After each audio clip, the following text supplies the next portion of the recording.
कमला अपनी पड़ोसन मीना के साथ बाजार से सब्जी खरीद रही होती है कि तभी वो देखती है कि एक लड़की छोटे छोटे कपड़े पहनकर एक लड़के के साथ जा रही होती है। तब ये देखकर कमला कहती है, हे राम, आजकल की लड़कियां भी ना, देखो तो कैसे छोटे छोटे कपड़े पहनकर घूमती हैं। इनको जरा भी शर्म लिहाज नहीं है। अरे कमला बहन, आजकल ये सब फैशन चल गया है। मेरी बेटी तो जींस टॉप ही पहनती है क्योंकि उससे सलवार सूट नहीं संभाले जाते। और वैसे कमला बहन, अब पुराने ख्यालातों को छोड़ दो। तेरी लड़की ही पहने वो जींस टॉप और छोटे छोटे कपड़े। मेरी बेटी तो सलवार सूट ही पहनती है जिससे पूरा बदन ढक सके। और मैंने अपनी बेटी को अच्छे संस्कार दिए हैं, ना कि यूं छोटे छोटे कपड़े पहनकर घूमे। ऐसे बातें कर कमला अपने घर आ जाती है। दरअसल कमला पुराने ख्यालातों वाली औरत थी। ये लो माँ, पानी। अरे बेटी, पता है आज मैंने बाजार में एक लड़की को एक लड़के के साथ छोटे छोटे कपड़े पहनकर घूमते हुए देखा। उसे तो जरा भी शर्म नहीं आ रही थी। और एक हमारे जमाने में लड़कियां बाहर भी नहीं निकलती थीं और पूरे कपड़ों में रहती थीं। लेकिन आजकल की लड़कियों को ना जाने किस चीज की होड़ लगी है। तब संजना अपनी माँ की बात सुनकर मन ही मन सोचती है, ये माँ भी ना अभी भी बस अपने जमाने पर ही अटकी हुई है और जमाना कहाँ से कहाँ पहुँच गया। अब माँ को कैसे बताऊं कि मुझे भी जींस टॉप पहनने का बहुत मन करता है। क्या हुआ बेटी, तुम क्या सोचने लग गई? कुछ नहीं माँ, बस ऐसे ही। फिर शाम हो जाती है और कमला खाना खाकर हॉल में आ जाती है। तब निशांत का फोन आता है। निशांत शहर में एक कंपनी में काम करता था। हाँ बेटा, मैं तुझे फोन लगाने ही वाली थी। चलो अच्छा हुआ जो तूने फोन लगा लिया। और बता बेटा, कैसा है तू? कोई दिक्कत तो नहीं है? और बेटा, मैंने तेरे लिए कुछ लड़कियों के फोटो भेजे हैं, तू देख कर बताना।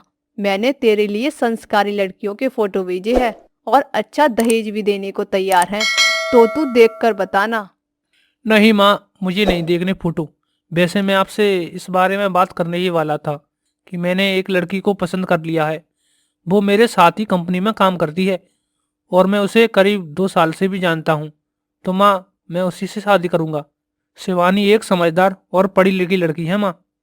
ठीक है बेटा, अब तुमने लड़की पसंद की है तो अच्छी ही की होगी। तुम उससे शादी करके घर ले आओ। फिर इतना बोलकर कमला ने फोन रख दिया और निशांत अगले ही दिन शादी करके अपने घर आ गया। तब कमला अपनी नई बहू का गृह प्रवेश करती है। अरे माँ जी, जल्दी करो, मुझे इस शादी के जोड़े में बहुत गर्मी लग रही है। अगर मैं थोड़ी देर और ऐसे खड़ी रही तो मैं यहीं बेहोश हो जाऊंगी। शिवानी की ये बात सुनकर कमला को बहुत गुस्सा आता है, लेकिन वो तब कुछ नहीं बोली और शिवानी अपने कमरे में चली जाती है। तब वो शादी का जोड़ा उतारकर अपने टॉप स्कर्ट पहन लेती है। फिर अगले दिन कमला अपने बेटे निशांत से कहती है, बेटा तू ये कैसी बहू लाया है जिसे शादी के जोड़े में भी गर्मी लग रही थी। फिर ये साड़ी कैसे पहनेगी? और तो और इसने जरा भी घूंघट नहीं किया था। बेटा तू अपनी बहू को समझा देना, इस घर की बहुएं साड़ी और घूंघट में ही रहती हैं। अरे माँ, आप भी ना, आजकल कौन ही साड़ी पहनता है। बेटा तुम भी सुन लो कान खोलकर, अगर इस घर में रहना है तो बहू को साड़ी और घूंघट में ही रहना होगा। और तुम अपनी बहन को ही देख लो, वो भी सलवार सूट में ही रहती है। बेटा, लड़कियां ही घर की इज्जत होती हैं। ठीक है माँ, मैं शिवानी को समझा दूंगा। फिर दोनों अपने अपने कमरे में चले जाते हैं। फिर अगले दिन शिवानी की मुंह दिखाई की रस्म थी। तब कमला की पड़ोस की औरतें उसके घर आती हैं। तब कमला अपनी बहू को लेने उसके कमरे में जाती है तो वो देखती है कि शिवानी ने छोटे छोटे कपड़े पहन रखे थे। अरे बहू, ये क्या, तुम अपनी मुंह दिखाई में ये कपड़े पहनने वाली हो? तुम्हारे पास साड़ी नहीं है क्या? नहीं माँ जी, मुझे नहीं आती साड़ी पहनना और मैं तो मायके में भी यही कपड़े पहनती थी, इसलिए मैं तो यही कपड़े लेकर आई हूँ। तब कमला अपने कमरे से साड़ी लेकर आती है और अपनी बहू को साड़ी पहनाती है।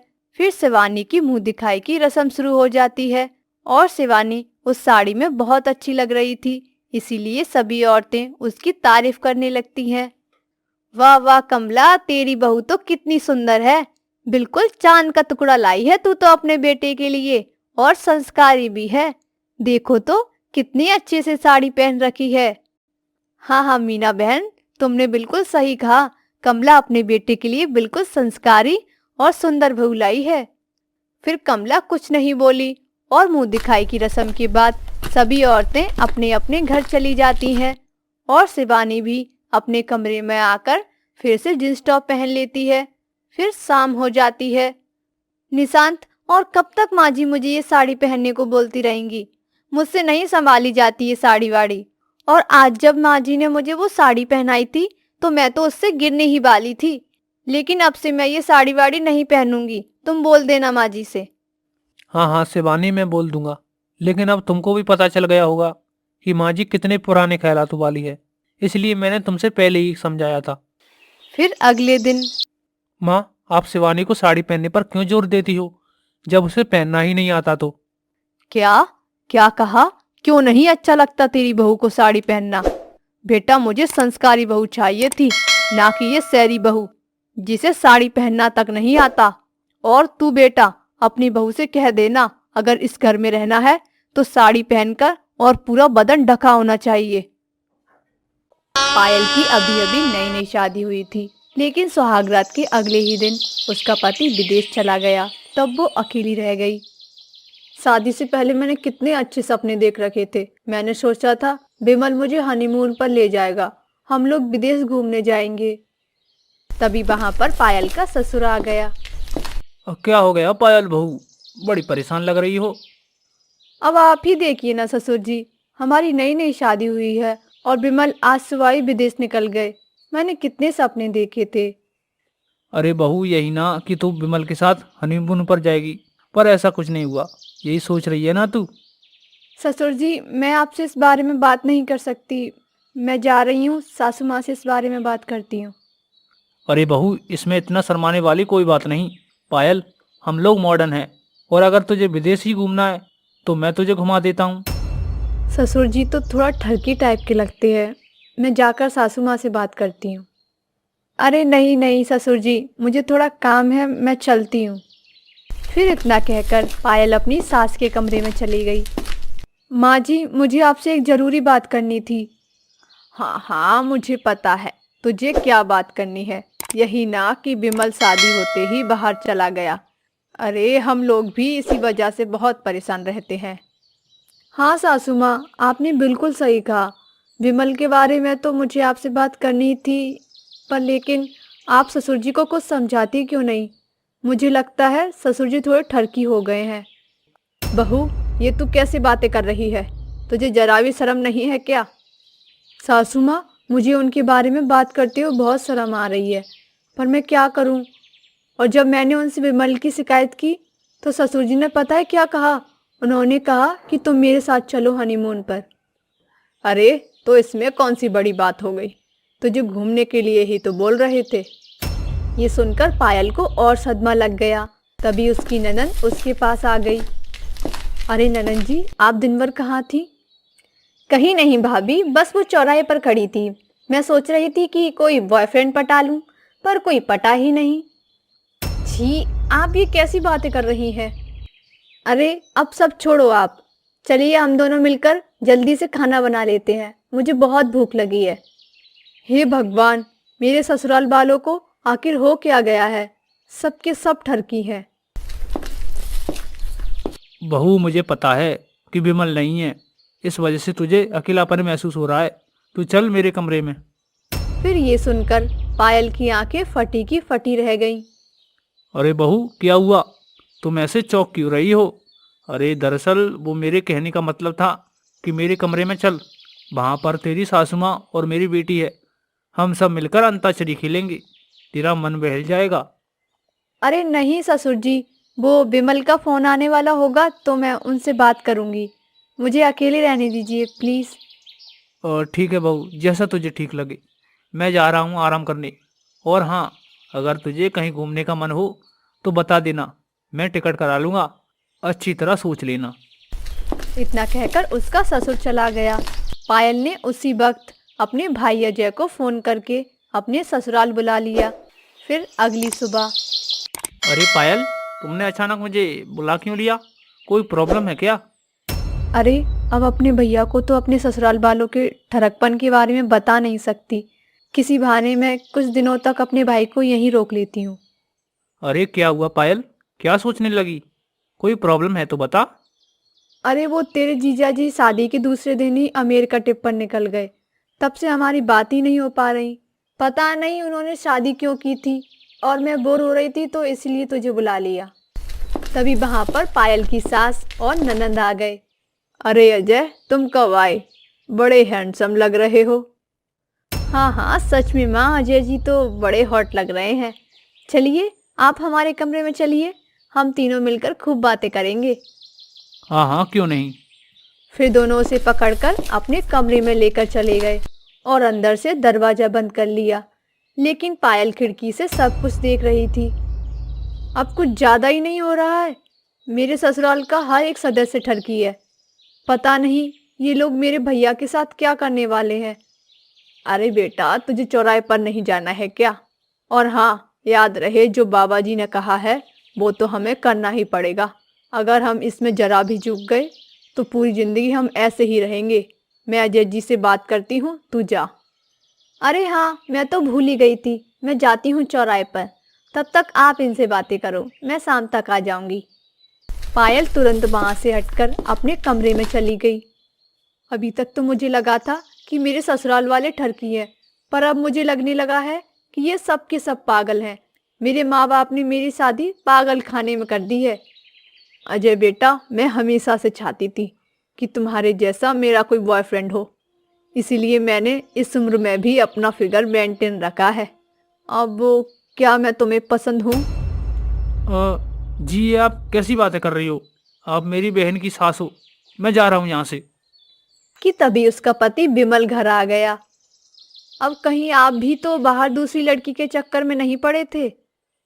पायल, ये तुम कैसी बातें कर रही हो? मैंने आज तक किसी लड़की से दोस्ती तक नहीं की, और तुम दूसरी लड़की के साथ चक्कर चलाने की बात कर रही हो? अरे वो मैंने गुस्से में बोल दिया।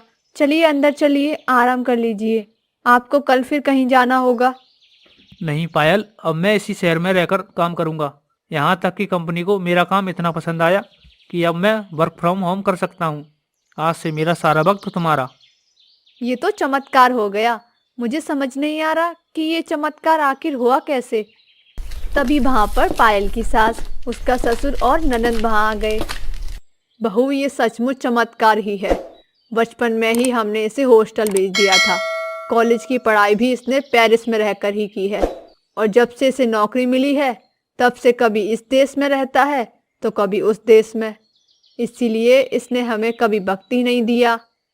यही सोचकर हमने विमल की शादी कर दी। हमें लगा कम से कम अपनी बीवी को टाइम देने के बहाने ये घर में तो थोड़ा वक्त गुजारेगा, लेकिन शादी होने के बाद भी ये विदेश चला गया। हाँ बहू, हम सब बहुत परेशान हो गए थे। फिर हमें बाबा गौरीदास जी के बारे में पता चला, और तब हम उनसे मिलने गए। फिर उन्होंने हमें एक ऐसा टोटका बताया जिसे हम करना नहीं चाहते थे, फिर भी हमें करना पड़ा। कैसा टोटका सासू माँ? बहू, कुछ दिनों से तुझे इस घर में बहुत अजीब लग रहा होगा ना। तुझे लग रहा होगा कि तेरे ससुर जी ठरकी बन गए हैं। मैं ठरकी बन गई हूँ, यहाँ तक कि मेरी बेटी भी ठरकी बन गई है। ये सब कुछ उस टोटके का ही हिस्सा था। बाबा जी ने कहा था कि अपनी बहू के सामने ठरकपन दिखाना। कुछ दिनों तक कोई भी लड़का दिखे उसके सामने ठरकी बन जाना, और कुछ ही दिनों बाद तेरे बेटे का मूड बदल जाएगा। और ठीक वैसा ही हुआ। ये थोड़ा पागलपन जैसा लगा, लेकिन अपनी बेटी के लिए हमें ये सब करना पड़ा। हाँ बहू, तू तो मेरी बेटी जैसी है, पर इस टोटके की वजह से मुझे तेरे सामने ऐसी ऐसी बातें बोलनी पड़ी जिससे तू मुझे ठरकी समझ ले। यहाँ तक कि तेरी माँ ने भी तेरे इस भाई के साथ ठरकपन दिखाया। मेरी बेटी तो अपने भाई का टाइम पाने के लिए इतनी पागल हो गई थी कि वो ठरकपन दिखाने के लिए चौराहे पर जाकर खड़ी होती थी और लड़कों को छेड़ने लगती थी। अब लेकिन कुछ भी कहो, ये टोटका काम कर गया। हम सबको माफ़ कर दो बहू। फिर अगले दिन विमल पायल के साथ हनीमून पर चला गया और सब लोग खुशी खुशी रहने लगे। कमला देवी सुबह सब काम से फ्री होकर सोफे पर बैठी ही थी कि तभी दरवाजे की घंटी बजी। सपना बहू, जरा देखो तो कौन है। लगता है तुम्हारे बाबूजी आ गए। जी माँ जी, खोलती हूँ। सपना ने जैसे ही दरवाजा खोला वो दंग रह गई। दिवारी लाल के साथ एक 16-17 साल की लड़की थी जिसने गले में जयमाला पहनी हुई थी और मांग में सिंदूर लगाया हुआ था। अरे बहू, अपनी नई सास का गृह प्रवेश नहीं करोगी क्या? ये आप क्या कह रहे हैं बाबूजी? नई सास? हाँ, मैंने जयवंती से शादी कर ली है। क्या? शादी? नहीं, ये नहीं हो सकता बाबूजी। क्या हुआ सपना बहू, कौन है? हाय राम, ये आपके साथ कौन है? मेरी पत्नी है जयवंती। मैंने इसी से गांव में शादी की है। अब ये भी हमारे साथ ही रहेगी। ये आप कैसी बातें कर रहे हैं? आपने दूसरी शादी कर ली और वो भी एक बच्ची से जो हमारे बच्चों की उम्र की है।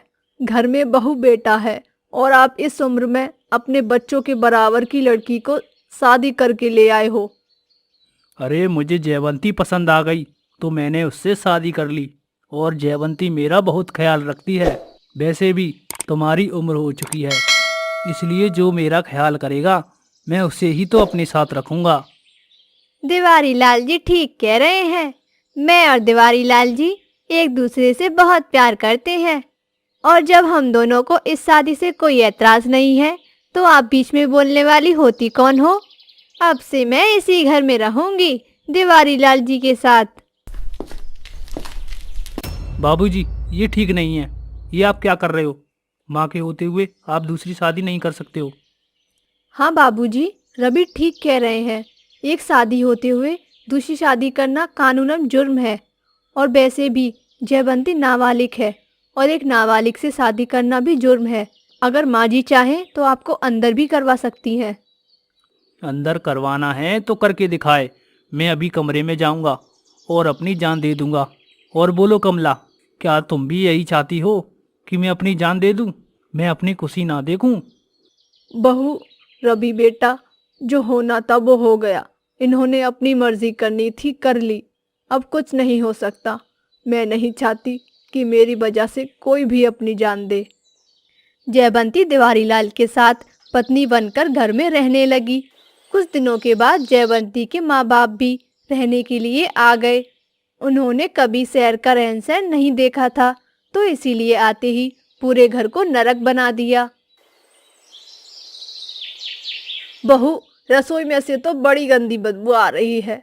रसोई में क्या बन रहा है? माँ जी, जयवंती अपने घर वालों के लिए चिकन बना रही है। बाबूजी ने खुद बाजार से लाकर दिया है। क्या? मेरी रसोई में चिकन? अरे ये क्या हो रहा है? तुम्हारे बाबूजी तो इन चीजों को हाथ भी नहीं लगाते थे, लेकिन आज वो खुद उन्हें लाकर दे रहे हैं। पता नहीं इनके ऊपर इस लड़की ने क्या जादू कर दिया है। माँ जी, मैंने तो आपको पहले ही कहा है, अगर बाबूजी को ठीक करना है तो आपको पुलिस में कंप्लेन करनी चाहिए, पर आप हो कि मेरी सुनती ही नहीं हो। नहीं बहू, मैं नहीं चाहती कि पुलिस तक ये बात पहुँचे और सबको ये पता चले। इससे हमारी बहुत बदनामी होगी। जो चल रहा है चलने दो। मुझ में अब हिम्मत नहीं है ये सब लड़ाई करने की। सपना की सास कमला देवी उस दिन बहुत रोई, लेकिन समाज के डर से वो कुछ नहीं बोली। ऐसे ही कुछ दिनों के बाद सपना, मैं कब से बोल रहा हूँ, मुझे एक कप चाय बना दो। वो रवि जी, रसोई में दूध नहीं है। सुबह मंगवाया था तो जयवंती के घर वालों ने सारा दूध खत्म कर दिया। अच्छा रुको, मैं बाबूजी से अभी बात करता हूँ। रवि गुस्से में अपने पिता के पास जाता है और कहता है, बाबूजी, ये सब क्या है? जयवंती के घर वालों ने सारा दूध खत्म कर दिया। एक कप चाय के लिए भी दूध नहीं छोड़ा। अब आप कुछ बोलते क्यों नहीं हो इसे?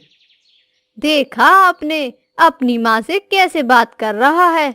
मुझे जयवंती कहकर बुला रहा है और ऊपर से ये भी बोल रहा है कि मैंने और मेरे घर वालों ने दूध सारा खत्म कर दिया। सुनो, अब मैं एक दिन भी यहाँ नहीं रहूंगी। मैं अपने माता पिता के साथ जा रही हूँ। नहीं जयवंती, तुम कहीं नहीं जाओगी। और रवि, जयवंती तुम्हारी माँ है, उससे ढंग से बात करो। नहीं बाबूजी, मेरी बस एक ही माँ है जिसने मुझे जन्म दिया है। ये छोटी सी बच्ची मेरी माँ नहीं बन सकती। वैसे भी मेरा दिमाग खराब है।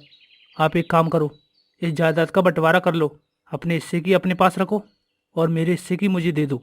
मैं माँ को लेकर अलग हो जाऊंगा। हाँ ठीक है, मुझे इससे कोई दिक्कत नहीं है। कल ही वकील को बुलाकर जायदाद के 2 हिस्से करवा लेता हूँ, फिर हम भी यहाँ से चले जाएंगे और रहना तुम अपनी माँ के साथ। जायदाद के हिस्से की बात सुनकर जयवंती थोड़ी घबरा जाती है। ए जयवंती बेटी, ये बुढ़ा आधी जायदाद अपने बेटे का नाम कर रहा है। हमने इस बुढ़े से तेरी शादी इसलिए थोड़ी की थी कि ये आधी जायदाद हाथ से निकल जाए। अरे हमने तो इसलिए तेरी शादी इस बुढ़े के साथ करवाई थी ताकि पूरी जायदाद की मालकिन तू ही बन जाए और इस बुढ़े के मरने के बाद हम आराम से ऐश करेंगे। आप चिंता मत करो बापू, ये पूरी जायदाद हमारी ही होगी। मैं कोई रास्ता ढूंढती हूँ और अगर जरूरत पड़ी तो इस बुड्ढे और इसके पूरे परिवार को ऊपर पहुंचा देंगे। जयवंती को नहीं पता था कि उसकी बातों की सारी रिकॉर्डिंग सपना अपने मोबाइल फोन में कर चुकी है। सपना ने चोरी छुपे जयवंती और उसके माता पिता का वीडियो बना लिया और अपने ससुर दिवारी लाल को दिखा दिया। देखा बापूजी, जिस लड़की को आप अपना समझकर शादी करके लाए हो वो आपके पीठ पीछे आपको ही ऊपर पहुंचाने का प्लान बना रही है। अभी भी समय है, संभल जाओ बापूजी। तुम ठीक कह रही हो बहू, मुझसे बहुत बड़ी भूल हो गई। मैं इस जयवंती के प्रेम जाल में फंस गया। नहीं, अब ये इस घर में बिल्कुल भी नहीं रहेगी। वैसे भी दूसरी शादी का कोई मतलब नहीं बनता। सपना की चाल कामयाब रही। उसके ससुर को समझ आ गई और उसने जयवंती को उसके पूरे परिवार के साथ धक्के देकर बाहर निकाल दिया। दिवारी लाल की आंखों पर से जयवंती के झूठे प्यार और धोखे का पर्दा उठ गया। आज कमला देवी के जीवन में फिर से सुख शांति आई थी तो वो अपनी बहू सपना की वजह से। सपना ने अपनी समझदारी से अपने सास ससुर के रिश्ते और अपने घर को बिखरने से बचा लिया।